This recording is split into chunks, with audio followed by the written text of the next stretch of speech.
What's your name? Please. Bernie Melamed, Where were you born? Cleveland, Ohio.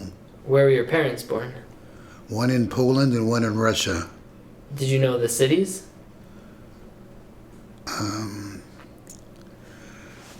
You know. Where is Lydia from? Lodge? Huh? Lodge? Lodge? Yeah. Yes. And what about Russia? He's from Latvia? Lithuania? Lithuania, which was part of Russia at the time. Lithuania. What were your parents' full and maiden names? My mother's name was Ethel Cohen, and my father's name, of course, was Melamed. And his grandfather was A Melamed. a Melamed, because I don't know if you know this or not, but at one time people did not have last names. As an example, do you know what Alexander the Great's last name was? The Great? No, didn't have a last name. So it's been a long time ago, people did not have last names. So I think when we went to Ellis Island, you had to get a name. And usually the names that they took was their professions. Shoemaker. Or the city they came from. What? Or the city they came from. Or the city. Pressburg was from a city called Pressburg. My father's parents were from Russia, and my mother's parents were from Poland. Do you remember their names? No, I did not know them, unfortunately. Really unfortunately, because the story is my father was brought to the United States by his relatives in a city called Youngstown, Ohio. You ever hear of that city? You ever hear of Youngstown Sheet and Tube? It's a New York stock exchange. Unfortunately, the Russians took my grandparents out in front of their kids, and they were shot and killed. And my mother's parents were in Poland, but had a very rough anti-Semitism in Poland.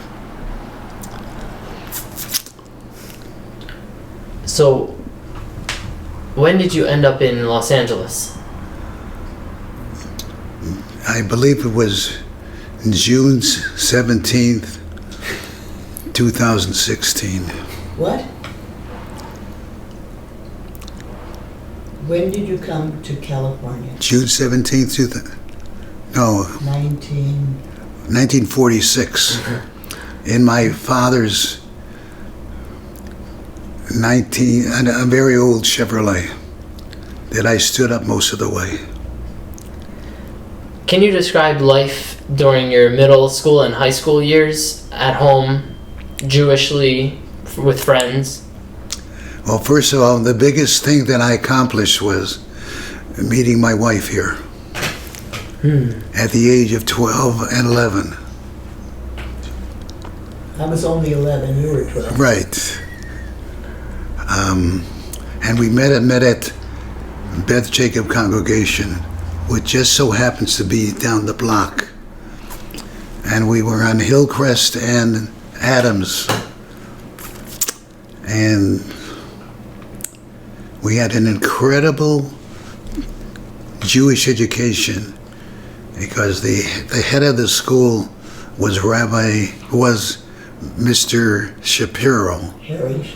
Harry Shapiro, who was the teacher of Rabbi Dolgan in Chicago.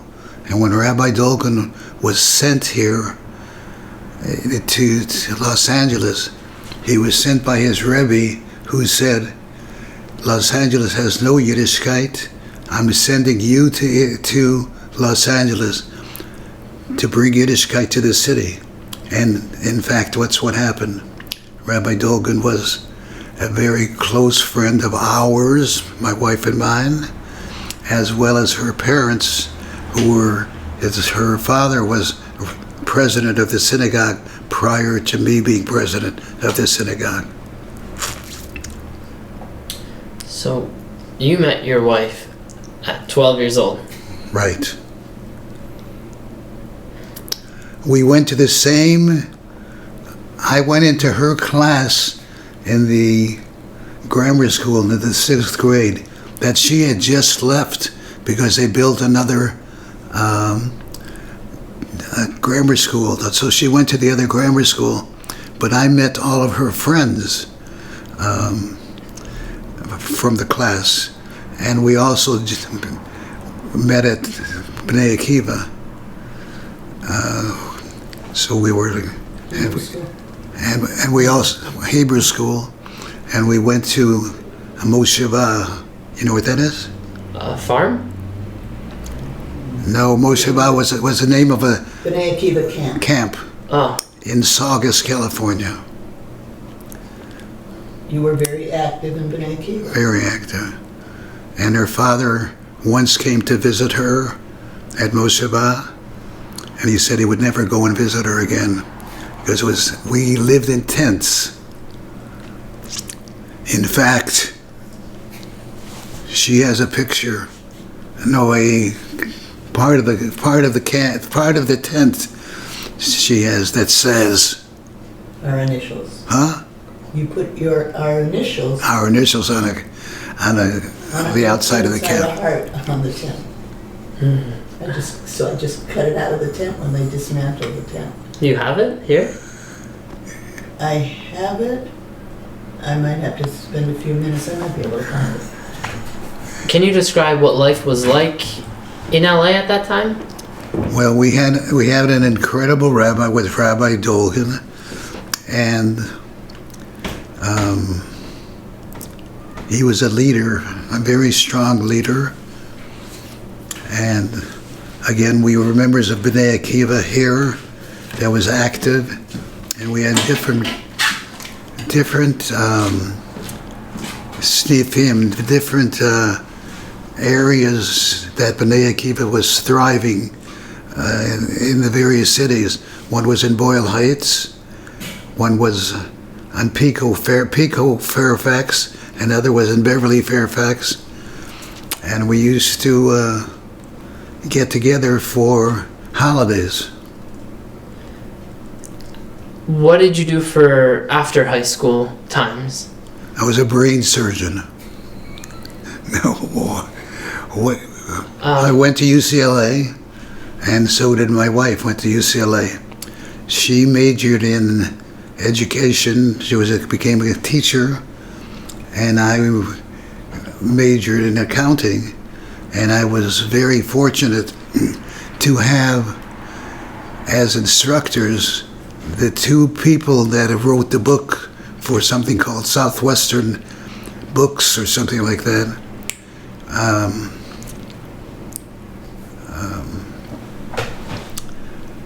Simon and I forgot his name.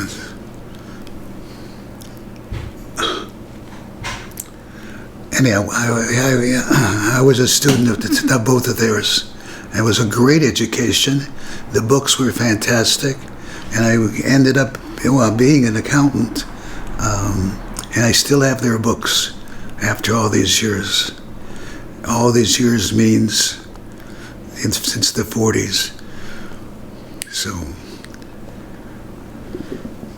Now can you fill us in What? On the time after UCLA, but before becoming president? Of the synagogue? Oh, yeah. Yes. Right. Now I became president of the synagogue while I was here, but I was a member of the Beth Jacob congregation since I was 12. So absolutely an incredible. And he used to live across the street, Rabbi Dolgan, and his son now is the president of Beth Jacob. And we're very close friends because I knew his parents, so we were very close. And my son and Jess Dolgan are very close friends. How would you compare the Jewish life today to the Jewish life then on Pico Boulevard? I think it's firmer now. A lot more shuls. And it's a good life here. Now can you talk about your becoming the president of the shul, the process and the experience? Sure. I was president of the men's club, and then I became president of the synagogue, and it's really like a second home to me and my wife. And from our living at the shul, we trained our kids to attend, and now I have 3 kids in Israel. My 4th one lives very close to us here and owns a kosher pizza store. Which one is that? Pizza World on Fairfax. Cool. In fact, when he was 8 years old, my wife said to him, "Well, Darren, what do you want to be when you grow up?" And he said, "I want to be rich." And she said, "That's very nice. How are you going to become rich?" And then he would point to me. He would point to me when he said, "I'll own a pizza store." "How are you going to get money to open a pizza store?" So he points to me. So my wife says to him,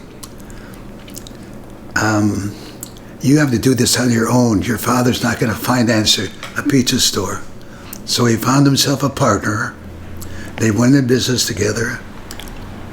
And then he bought out his partner. And he had a restaurant called Pizza World, which he still does. And he had a restaurant called Chick and Chow.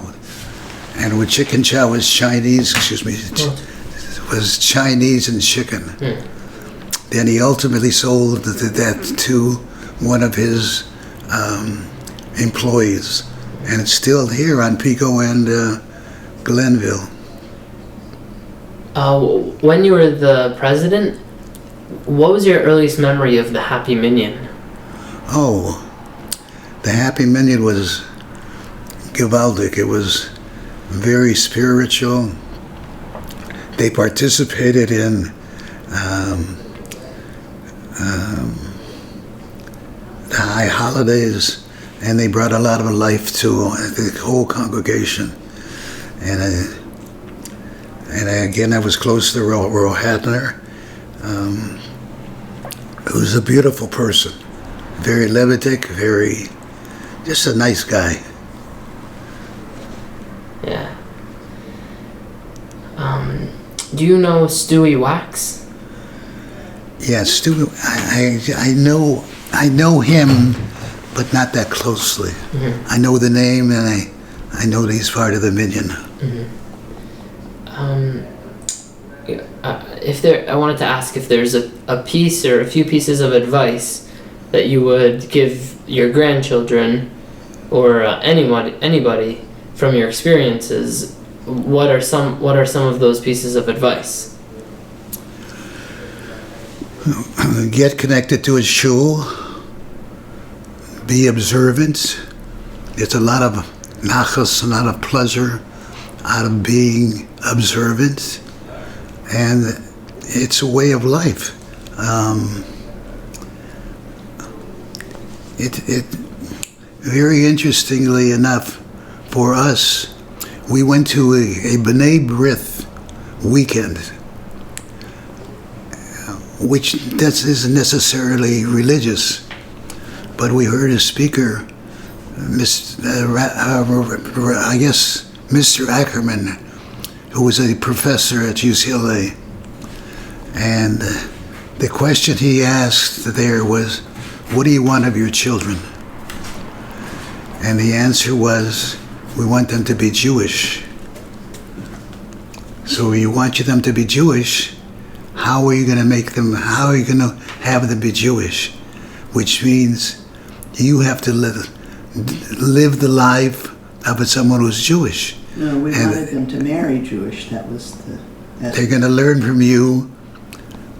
So we became observant through that episode. That message woke us up. Wow. Oh, This is from summer 1950. So that's 38, 48. That's the summer I was 12.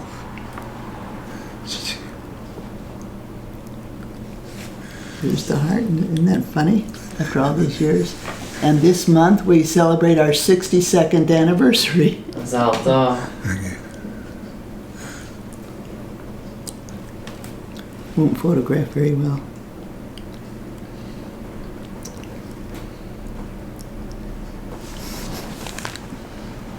Brings back great memories. Yeah.